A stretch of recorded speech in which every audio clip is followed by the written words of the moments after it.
नमस्ते। आज के इस एक्सप्लेनर में आपका स्वागत है। आज हम बिल्कुल शुरुआत से लेकर उस स्तर तक की बात करेंगे जहां इंसान शून्य से अरबों का साम्राज्य खड़ा कर लेता है। हम देखेंगे कि कैसे ये लोग खुद को एक सुरक्षित प्राइवेट बुलबुले में बंद कर लेते हैं और जब धरती की सारी दौलत भी कम पड़ने लगती है तो कैसे उनकी नज़र अंतरिक्ष और अमरता जैसी भविष्य की महत्वाकांक्षाओं पर टिक जाती है। तो चलिए बिना किसी देरी के शुरू करते हैं।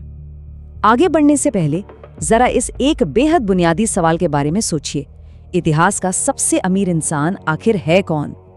हम अक्सर मान लेते हैं कि आज के ये मॉडर्न टेक दिग्गज ही हमेशा से सबसे आगे रहे होंगे, है ना? लेकिन क्या ये सच में इतिहास के उन पुराने राजा महाराजाओं को टक्कर दे सकते हैं? आइए देखते हैं।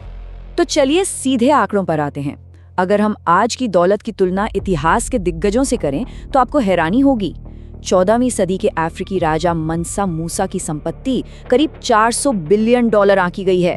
जी हाँ, 400 बिलियन, जो जॉन रॉकफेलर के 341 बिलियन और आज के एलन मस्क के 199 बिलियन से कहीं ज्यादा है।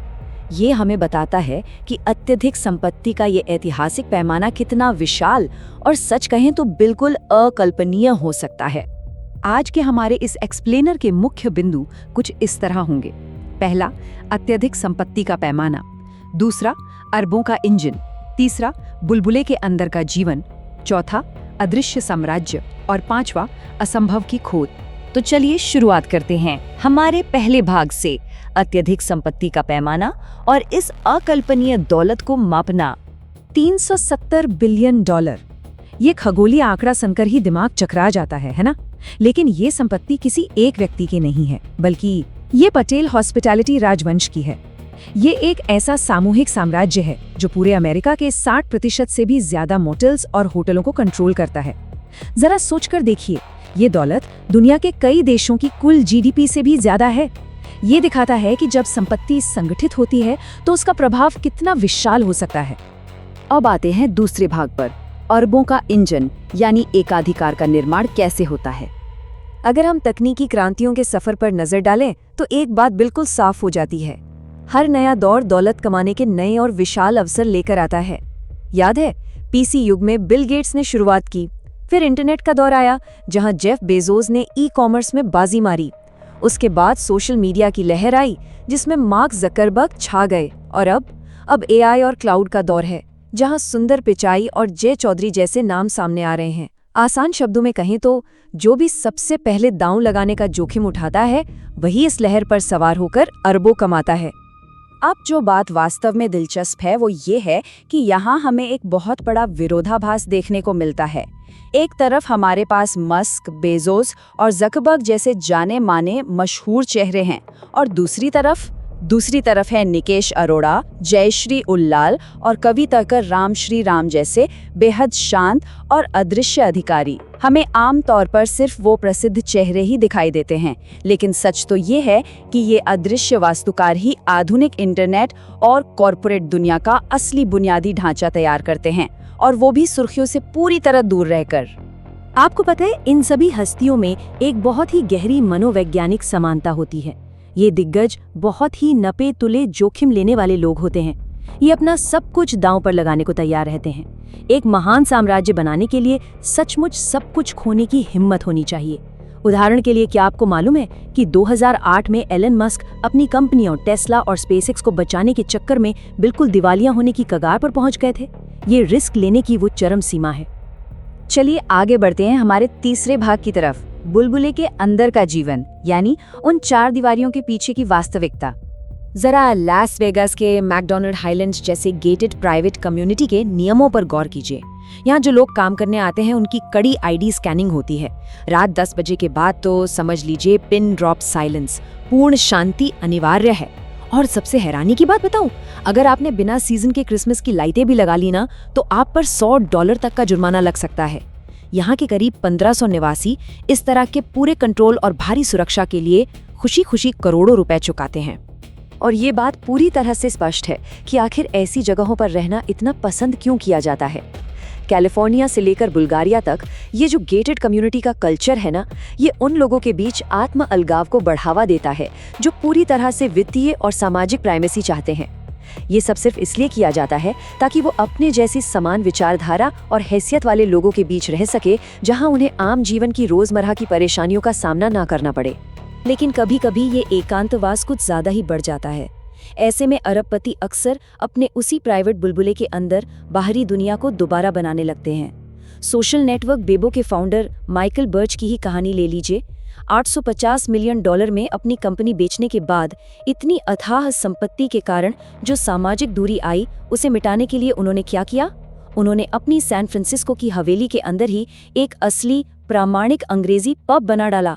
मतलब अपनी शर्तों पर अपनी खुद की सोशल दुनिया को कंट्रोल करने का इससे अनोखा तरीका और क्या होगा।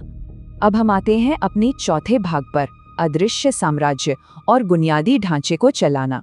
ये सच में एक बहुत ही दिलचस्प तथ्य है कि 1942 में कांजी माछू देसाई ने सिर्फ $350 की जमा राशि से पटेल हॉस्पिटैलिटी राजवंश की नींव रखी थी। उनकी रणनीति बिल्कुल साफ और सटीक थी।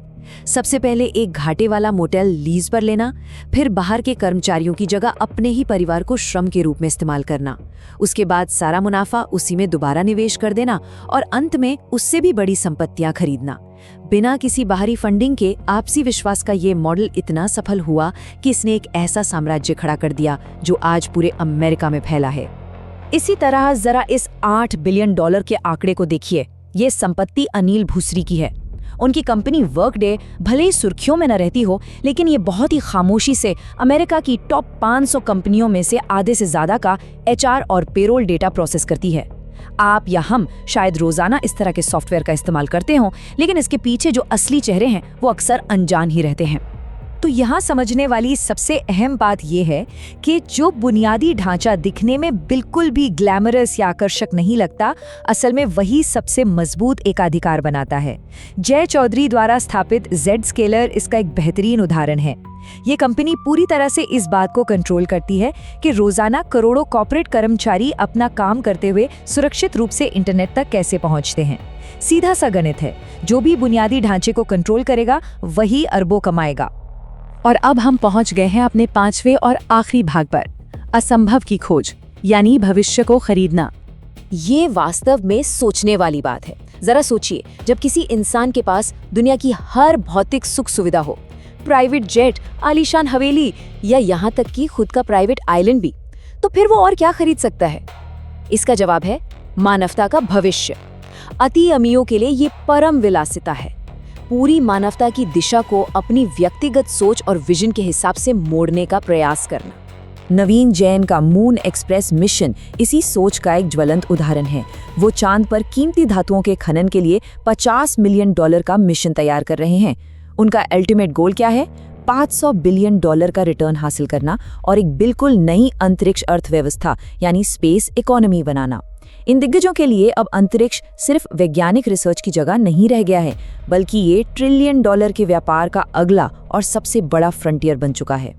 और ये बात बहुत ही शानदार तरीके से दिखाती है कि कैसे इस अपार धन का इस्तेमाल मानव जीवन की अंतिम सीमा यानी मौत पर विजय पाने के लिए किया जा रहा है।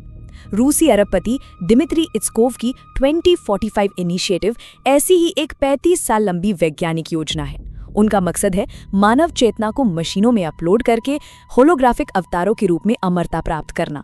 मतलब जब पैसा कोई रुकावट ना हो तो मौत को भी सिर्फ एक तकनीकी खराबी की तरह देखा जाने लगता है, जिसे फिक्स किया जा सकता है। अब देखिए, इन विशाल संपत्तियों के इस्तेमाल को लेकर दो बिल्कुल अलग अलग दृष्टिकोण हमारे सामने हैं। एक तरफ बिल गेट्स की $50 बिलियन की वैश्विक स्वास्थ्य परोपकारिता है, जो मलेरिया जैसी धरती की वर्तमान बीमारियों और समस्याओं को सुलझाने पर अपना पूरा ध्यान लगा रही है। वहीं दूसरी तरफ एलन मस्क का विजन है, जो धरती से परे जाकर मानवता को बहुग्रहीय बनाना चाहते हैं और मंगल ग्रह पर एक नई बस्ती बसाना चाहते हैं। ये दोनों ही दृष्टिकोण हमें ये सोचने पर मजबूर करते हैं कि कैसे असीमित संपत्ति के जरिए हमारे समाज की भविष्य की दिशा तय की जा रही है। तो इस एक्सप्लेनेयर के अंत में मैं आपको एक गहरे सवाल के साथ छोड़े जा रहा हूँ। क्या आने वाले कल हमारे मानव विकास की दिशा और वैश्विक बुनियादी ढांचे का भविष्य पूरी तरह से कुछ मुट्ठी भर लोगों की निजी संपत्ति और उनकी व्यक्तिगत सोच द्वारा तय किया जाना चाहिए? इन सवालों के जवाब ही हमारे सामूहिक भविष्य की रूपरेखा तय करेंगे। इस एक्सप्लेनेयर से जुड़ने के लिए आपका बहुत बहुत धन्यवाद।